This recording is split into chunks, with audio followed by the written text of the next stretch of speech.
Friends and viewer, good day. Today I'm intending to tell you about, let's talk about Dante's Divine Comedy, a very famous man, Dante Alighieri, who born in 1265 and 1321. So I have in my hand his Divine Comedy. So this Divine Comedy is divided into three parts: Inferno, Purgatorio, and Paradiso. So this is the three parts of his book, the Divine Comedy, and let us talk about, but today due to the shortage of time, I'm not able to go to all the three parts, but only we will discuss the Inferno of Dante. So let us see what does it mean, the Divine Comedy. The Divine Comedy is a narrative poem by an Italian poet, Dante Alighieri. He was a philosopher and a theologist involved with religious, political issues in medieval Florence, his hometown. He started writing the Divine Comedy in 1308 and finished it in 1321. Dante's encounter with his great love, Beatrice, took place in 1274, and her influence on his life and work is immeasurable. He immortalized her in La Vita Nuova in 1292. So in the Middle Ages, poetry was primarily written in Latin, which made it available solely to the educated. Dante's Alighieri chose to ignore this tradition and write the Divine Comedy in a more primitive version of the Italian language, the Tuscan dialect. The work is regarded as a comedy because in a classical context, as opposed to a contemporary one, a comedy is a work that deals with explaining the beliefs of an ordered universe. The epic poem, The Divine Comedy, is about the author's journey towards God. It has three parts: Inferno, mean hell; Purgatory, and Paradiso, means heaven. Each part consists of 33 cantos. This division reflects the medieval theology specific of Christianity. The purpose of Divine Comedy was to show people the horror their soul would go through if they do not obey God's law and did not live righteously. So there is a lot of symbolism in connection with number throughout the novel. The number 3 is one of the most common, important one. In Inferno, the first part of Divine Comedy, we encounter three beasts: a three-headed dog, Cerberus, and a three-faced Saturn. Dante Alighieri chose the number 3 because of its significance in Christianity. Here is the Holy Spirit, God the Father, and Jesus, the three Godheads. Another number significant to comedy is 7. So, Divine Comedy is a quick rundown of what is the comedy about. In in Dante's Inferno, the first part, we find himself lost in the forest. Virgil helps him on his journey, accompanying him through Inferno and Purgatorio. He encounters the horror within Inferno and goes through its 9th circle.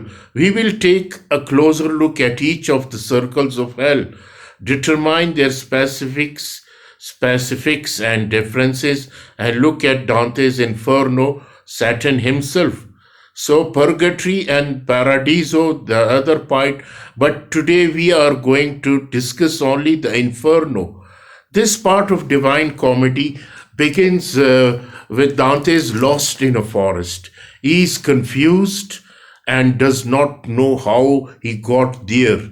Dante is the protagonist, the hero of this poem, and main character in all three parts of the poem. His journey is an autobiographical portrayal where he includes many of his enemies and historical figures of the past to intervene in the complicated world of heaven and hell. He is spiritually lost and needs guidance to find the way of righteousness to God, called the true way. When he goes through the circle of hell, he is often portrayed as having pity and compassion for the sinners. He realizes that they are guilty of their sins, but he still believes in the good in them and finds their suffering devastating. He is also terrified by all the horrors he encounters in Inferno and seems slightly frightened.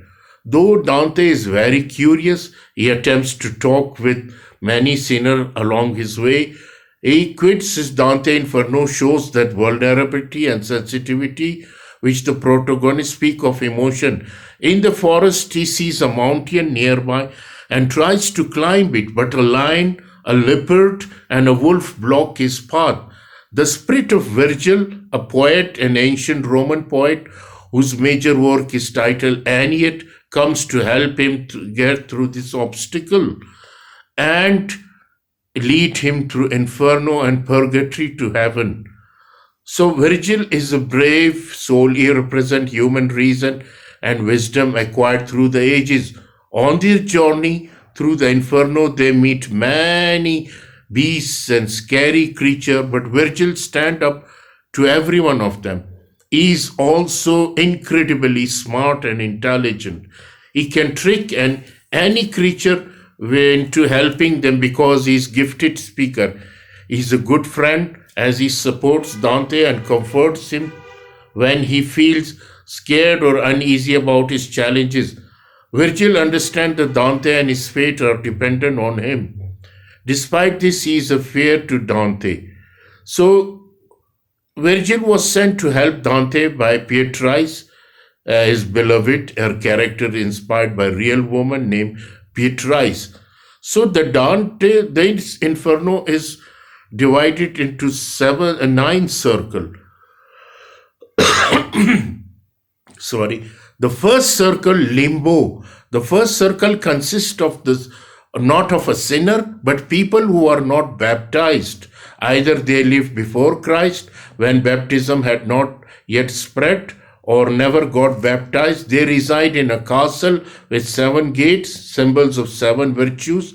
Technically, it is an inferior form of heaven where pagans are stuck and punished for eternity. Dante and Virgil meet many Greek and Roman philosophers, poets, and artists such as Homer, Ovid, Socrates, Cicero, even Julius Caesar. Virgil is one of them, which explained in the following quote. The second circle is the lust. The second circle has a more traditional appearance of hell.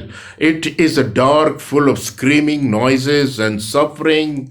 Near the entrance of the second circle stand Minos, a huge beast, to decide where souls should be sent for torment.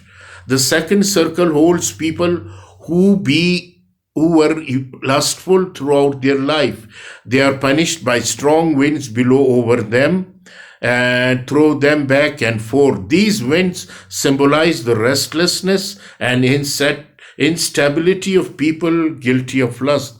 Dante and Virgil notice many people of Greek and Roman antiquity, mythology, and history, such as Cleopatra, Tristan, and Helen of Troy, among other sinners punished for lust. They meet the soul of Paolo and Francisco di Rimini, so a couple condemned to hell for their adultery and numerous love affair. So the third circle is gluttony. In the third circle of hell, Dante and Virgil encounter souls whose sin is gluttony. A warm monster, Cerberus, watches over them. They are punished with icy, slushy rain that pour all over them without stopping. They cannot stand, so the slushy water cover their bodies as they live. The slushy rain symbolized personal destruction and the inability to stop eating. People in this circle of Inferno have a weak will and cannot resist the earthly pleasure of indulgence, food, and drink. Here, the protagonists meet the soul of Giacomo, his political opponent from Florence. Fourth circle is the greed. The fourth circle, Dante's Inferno, is guarded by Pluto, a Roman god of underworld, who is also regarded as god of wealth. Here the sinners are divided into two groups, those who are hoarded their possession and those who are spent sumptuously. Their punishment is pushing heavy weight upon a mountain, mostly boulders, which symbolize their lust for never-ending money and possession. There Dante recognized many people he is familiar with, such as clergymen, popes, and cardinals. The fifth circle is anger. In this circle of hell, Dante and Virgil encounter people guilty of wrath and fury. Those guilty of being angry and impatient are immersed in the river Styx or simply are forced to fight among each other on its surface. They gurgle the water of river, struggle and drown. The water is made of black toxic liquid, leaving them to suffer. So the sixth circle is the heresy, the sixth circle of heretics, people with contrary opinion to Christian belief. There they lie in tombs with burn them alive. Dante talks with Fernita Digli Oberti, a political, and his contemporaries who do not believe in God. He also sees Epicurus, Holy Roman Emperor Frederick II, and Pope Anastasius II. Seventh circle is a violence. The passage to seventh circle is blocked by Monitor, half man, half bull. Virgil insults him and the Monitor bursts into violent outrage, letting Dante and Virgil sneak past him. The seventh circle of hell of Dante's Inferno is divided into three rings. Nisus in a centaur, who carries protagonists through the first ring. In this circle, they see a forest inhabited by harpies, mythological creature, birds, bodies, woman head. Dante tears a branch from the tree and that shrieks in horror and pain. So the eighth circle is a fraud. The circle is divided into 10 bolgias, ditches with bridges between them placed around a circular well. Malkuda is the leader who guards the entrance to the eighth circle of hell. He lies and deceives both the poet and Virgil by telling him that they are the bridges in their circle and they have nothing to worry about. Nonetheless, their path is very dangerous. So they encounter pandiers, seducers, sorcerers, false prophets, corrupt politicians, hypocrites, thieves, evil counselors and advisors, alchemists, counterfeit, Pope Benedict VII. So the ninth circle is the treachery. This circle is made of lake, Cocytus, the sinner. Here are submerged in ice, only their heads stick out. Dante sees Bucca Digli Abati, a Florentine traitor, who is so ashamed of his sin, he does not want to tell Dante his name at first. As Dante and Virgil proceed through the lake, they see the giant figure of Lucifer